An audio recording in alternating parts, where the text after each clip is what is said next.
こんにちは、ハリケーンフットボールです。今回の教材はDeadBall TV チャンネルから、アジアのパワーランキング動画を取り上げます。オリジナルの動画ではベスト15を上げていますが、少し長いので、この動画ではベスト6のみを切り取っています。日本代表がアジアナンバーワンと言われてもそりゃそうだろうと思うだけかもしれませんが、実際には何位にランキングされ、どのように話されているのでしょうか。他の国とも比較してお楽しみください。それではチェックしてみましょう。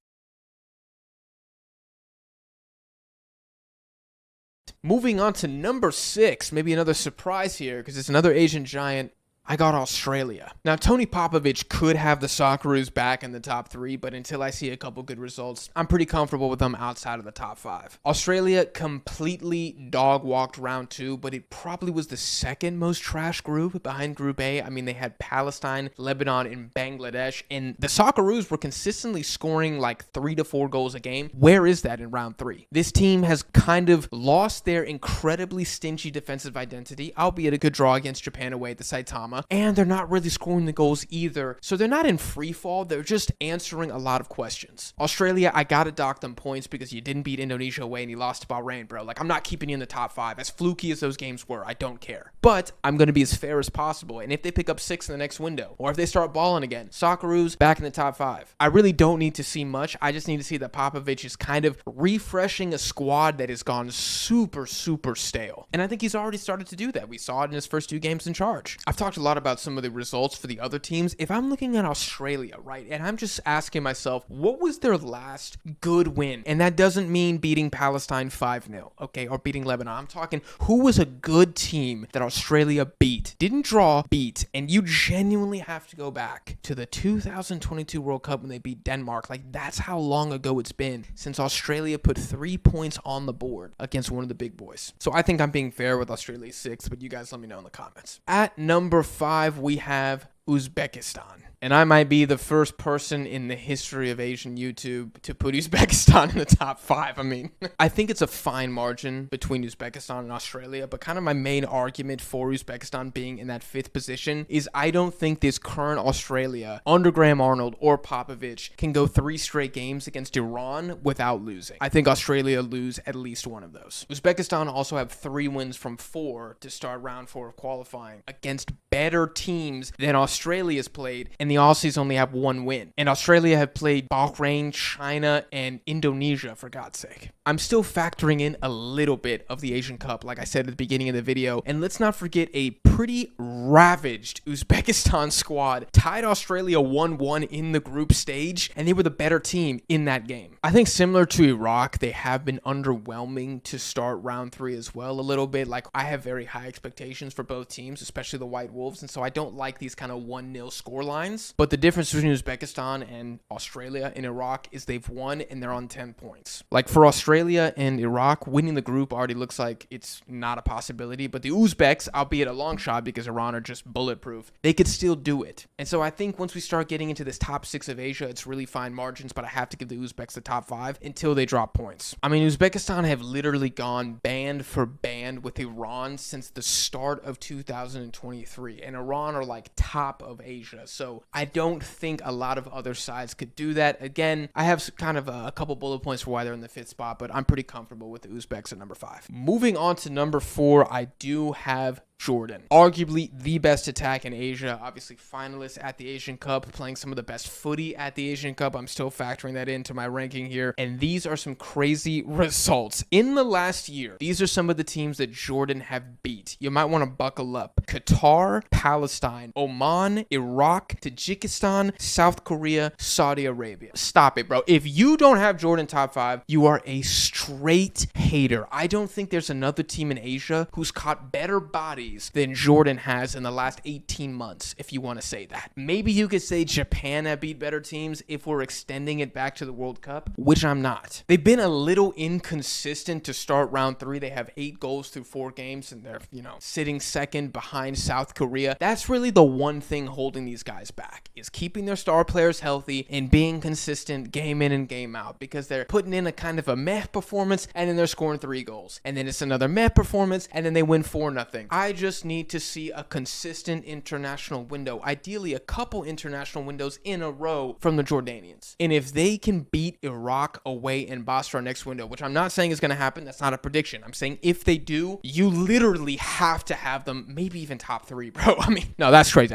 Clip that. Actually, keep that in. Keep me humble. No, they would stay 4. Now, if Iraq beats Jordan like 3-0 or something in November, I mean, we're going to have to shuffle the deck again. I told y'all this is a living, breathing list. This is going to be moving quite a bit from window to window. So for now, I got Jordan 4, but they could definitely fall. Moving on to number 3, the third best team in Asia in my power rankings, I have South Korea. Korea have been far from their best for a while now. I think they're still licking their wounds a little bit from the Klinsmann era. I think everybody hates the KFA. I think the vibes and the juju in the locker room are probably some of the worst it's ever been with the Korean national team, and yet despite that, they're still undoubtedly a top 3 side in Asia. Similar to Jordan, if you look at some of the teams that South Korea has beaten in the last 18 months, Saudi Arabia twice, Australia, Tunisia, Iraq, Bahrain, Thailand, Jordan, that's a pretty dang good resume if you want to put it like that. Now, the reason I didn't put South Korea top 2 is because they do have some bad results on the recent schedule. I'm talking a lackadaisical 1-0 victory against China. I'm talking drawing Thailand in World Cup qualifying. When they beat Saudi Arabia, it was on penalty kicks,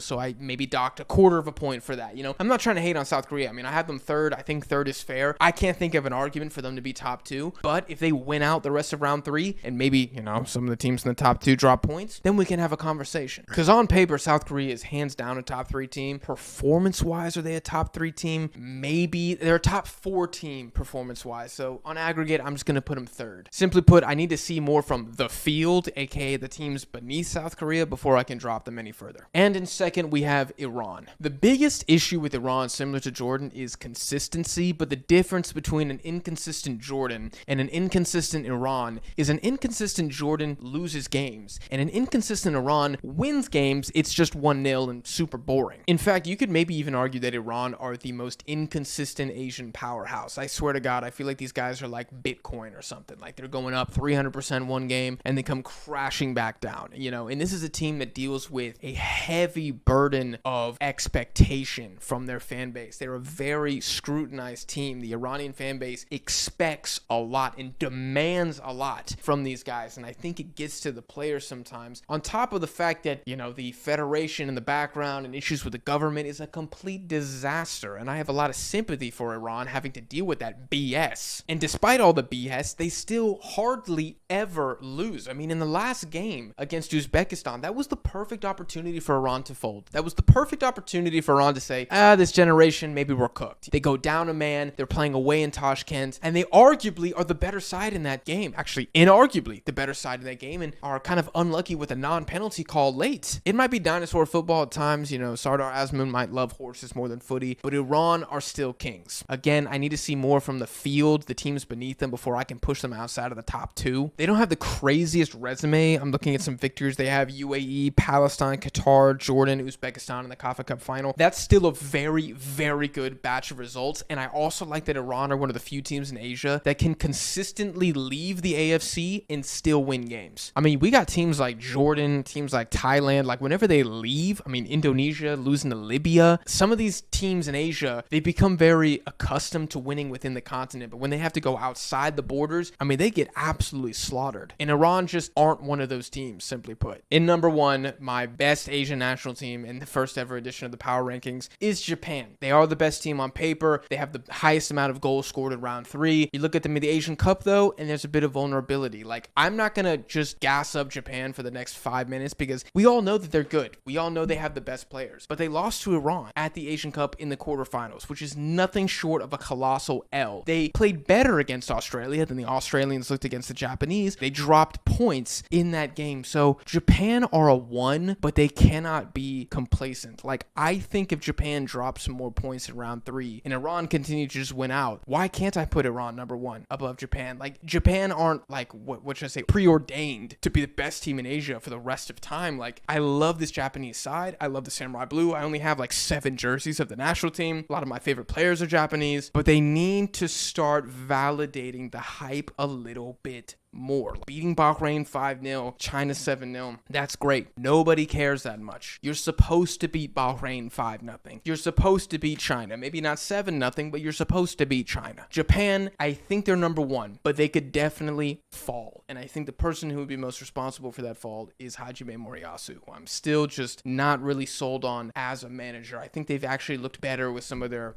key players missing recently. Very curious to see with the reintroduction to some of those guys, how that changes the team going forward. But I am still going to put Japan number one. They're one of the few teams in Asia that can go to Europe and consistently beat Spain, Germany, whoever else it is. They can beat teams in Africa. They can beat teams from CONMEBOL. They can beat everybody. They can dog walk the U.S. men's national team. Whoever it is, Japan can beat them, but they're not quite as invincible. They're not quite as hard-bodied as even an Iran is. So they're number one, but not by like the craziest chasm of all time. I really don't think that the difference is quite as big as how I used to feel. 2 years ago, I would have said it's like an ocean distance between Japan and Iran, or Japan and Australia, or whoever was number two. I don't really think that anymore, but they still are my number one. So that is the list, guys. Let me know what you think of my first ever edition of the AFC Power Rankings down below in the comments. If you guys enjoyed this video, please drop it a like, hit subscribe for the next edition of this series, and of course for my AFC November qualifiers predictions video, and of course analysis video, and maybe even some live streams. If you're listening on streaming platforms, please give the podcast a 5-star rating. Check us out on social media. The link is in the description. I appreciate you guys for watching, and I'll see y'all in the next one. 次は解説です。デッドボールテレビチャンネルのホストであるジャックは、劇的な印象を与えるため、ドラマチックな表現を多く使いますので、今回も解説がかなり多くなりました。あまり日常的には使わないものもあると思いますが、面白い表現、興味深い表現、知っておくと便利な表現も多いので、本日も一緒に勉強しましょう。それでは解説です。This team has kind of lost their incredibly stingy defensive identity. スティンジーはケチな、出し惜しみするという意味の形容詞です。一般的には、お金や資源を惜しむ人や行動を指しますが、スポーツでは、スティンジディフェンスのように堅実な守備を表す場合もあり、金銭だけでなく態度や行動にも使えます。やや否定的なニュアンスがあり、少ないことを強調しますが、効率的、無駄がないというポジティブに解釈できることもあります。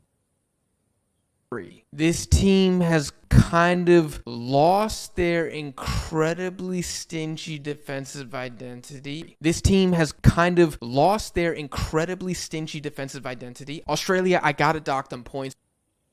ドックには減点する、停泊させる、ドッキングするなどの意味があります。給与や点数を差し引く場合に使われたり、船を港に停泊させる際や宇宙船を接続させる際にも使われます。さらに、コンピューターでは、アプリのショートカットが並ぶ画面下部のバーもドックと呼ばれます。Australia, I gotta dock them points. Australia, I gotta dock them points. As fluky as those games were, I don't care. フルーキーはまぐれの、偶然のという意味の形容詞です。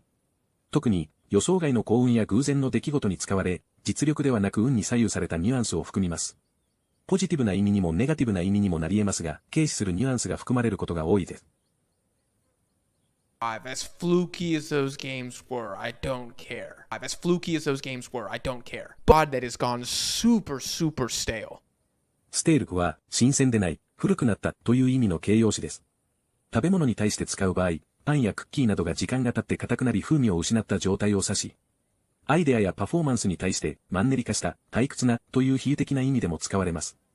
新鮮さや活力が失われた状態を表現する便利な単語です。Odd that has gone super stale. Odd that has gone super stale. And let's not forget a pretty ravaged Uzbekistan squad. ラベージは荒廃させる、徹底的に破壊するという意味で、自然災害や戦争、病気などによる大きな被害を表す際に使われます。名詞で使われる場合は、破壊の後、災害を意味し、災害や時間の経過が残した被害の様子を表現するのに用いられます。悲惨な破壊や被害の状況を強調する際に便利な単語です。And let's not forget a pretty ravaged Uzbekistan squad. And let's not forget a pretty ravaged Uzbekistan squad. I mean, Uzbekistan have literally gone band for band with Iran. Go band for band はカジュアルなスラングで互角に張り合う同等の実力で競うという意味です。音楽のライブで異なるバンド同士が交互に演奏して競い合う様子から派生した表現で、スポーツや一般的な競争でも使われます。I mean, Uzbekistan have literally gone band for band with Iran. I mean, Uzbekistan have literally gone band for band with Iran. You might want to buckle up. バックルアップはシートベルトを締めるという意味が本来の意味ですが、比喩的に心の準備をする、覚悟を決めるという意味で使われます。何か緊張感のある状況や驚くべきことが起きる前に気持ちを引き締めるよう促す表現です。You might want to buckle up. You might want to buckle up. I think they're still licking their wounds a little bit. リクワンズウーンズは文字通り傷を舐めるという意味でもありますが、動物が怪我をした時に自分で傷を舐めて癒す行為から、比喩的に失敗や挫折の後に心の傷を癒す、立ち直るための時間を過ごすといった意味で使われます。特に敗北や失敗の後に気持ちを落ち着け、徐々に回復していくことを指します。I think they're still licking their wounds a little bit. I think they're still licking their wounds a little bit. I think the vibes and the juju in the locker room. ジュジュはスラングとして運気、縁起、呪いといった意味を持つ言葉です。もともとは西アフリカの伝統的な宗教や魔術に関連した言葉で、特定のものや儀式に宿る霊的な力を指していたことから、幸運や不運、ポジティブ、ネガティブなエネルギーのような意味でカジュアルに使われるようになりました。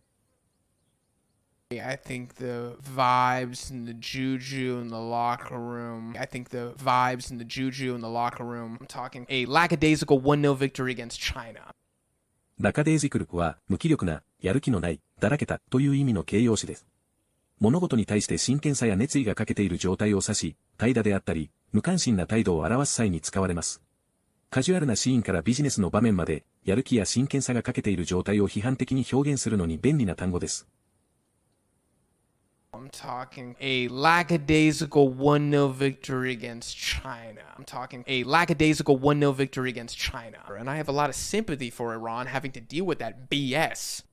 BS はブルシットの省略形で、デタラメ、ナンセンス、くだらないことといった意味で、特にインフォーマルな会話やテキストメッセージ、SNS などでよく使われます。BS という表現は、ブルシットよりも少しソフトな印象があり、直接的な言葉を避けたいときに使われることが多いです。And I have a lot of sympathy for Iran having to deal with that BS. And I have a lot of sympathy for Iran having to deal with that BS. I mean, they get absolutely slaughtered. スラウターは虐殺する、徹底的に打ち負かす、惨敗させるという意味で、もともとは家畜の屠殺や大量殺戮を意味しますが、カジュアルな文脈では試合や競争で圧倒的に勝利することを指す比喩としても使われます。I mean, they get absolutely slaughtered. I mean, they get absolutely slaughtered. Like, I'm not gonna just gas up Japan for the next 5 minutes.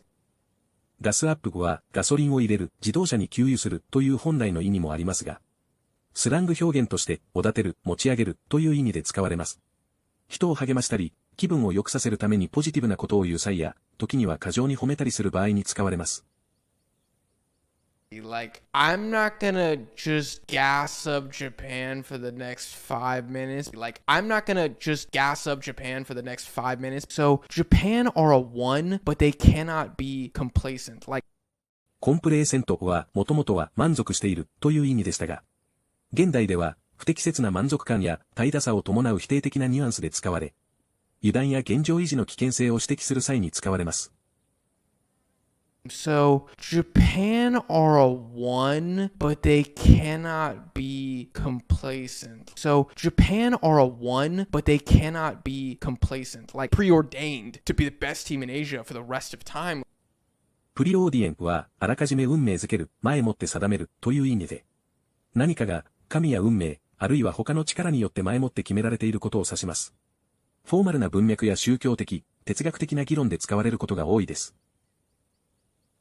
Preordained to be the best team in Asia for the rest of time. Preordained to be the best team in Asia for the rest of time. I'm still just not really sold on as a manager. I'm not sold を直訳すると、私は完全に売られていないとなりますが、このフレーズは比喩的な表現であり、完全に説得されていない、納得していないという意味で使われます。誰かの意見や提案、計画などに対して、まだ十分な説得力を感じていないときに使われます。I'm still just not really sold on as a manager. I'm still just not really sold on as a manager. They can dog walk the US men's national team. ドッグウォークはもちろん犬の散歩をすることですが、スラングとして圧倒する、完敗させるという意味で使われる表現です。特にカジュアルな場面で使われ、相手を犬の散歩をさせるように簡単に支配するというニュアンスを含んでいます。They can dog walk the US men's national team. They can dog walk the US men's national team, but they're not quite as invincible. インビンシブルは無敵の打ち負かせない、不屈のという意味の形容詞です。どんな試練や攻撃にも屈しない、または誰にも勝てないほど強力なものを指します。特にスポーツや戦い、困難な状況に対して非常に強く、負けることがないような存在に使われます。But they're not quite as invincible. But not by like the craziest chasm of all time. カズムは大きな隔たり、深い裂け目、大きな溝という意味です。もともとは地形の深い割れ目や峡谷を指す言葉ですが、比喩的に意見や関係の大きな隔たりや断絶を表す場合にも使われます。物理的な深い割れ目から比喩的な隔たりまで幅広い文脈で使われる表現で、大きな違いや隔たりを強調したいときに便利な単語です。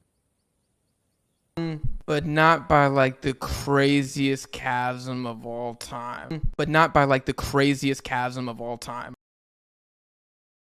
いかがでしたか？アジアナンバーワンが日本であるというのは驚きでもなく、誰もがそう考えているところだとは思いますが、確かに1試合2試合の結果や、その脆さや弱さが見えると、常に勝利を続けるイランと比べると、イランよりも下のレベルに評価されてもおかしくはないかもしれません。選手のレベルや選手層は、日本の方が優れているのも間違いないでしょうから。新しいトライやチャレンジなどはむしろしてほしいと思う一方で、油断することはなく、結果としても日本がやっぱり強かったと言われるような結果を続けてほしいなと思います。今回の11月シリーズはインドネシアと中国なので、2連勝し、FIFA ランキングをさらに上げ、来年につなげてくれることを期待したいと思います。本日もご視聴いただきありがとうございました。またすぐにお会いしましょう。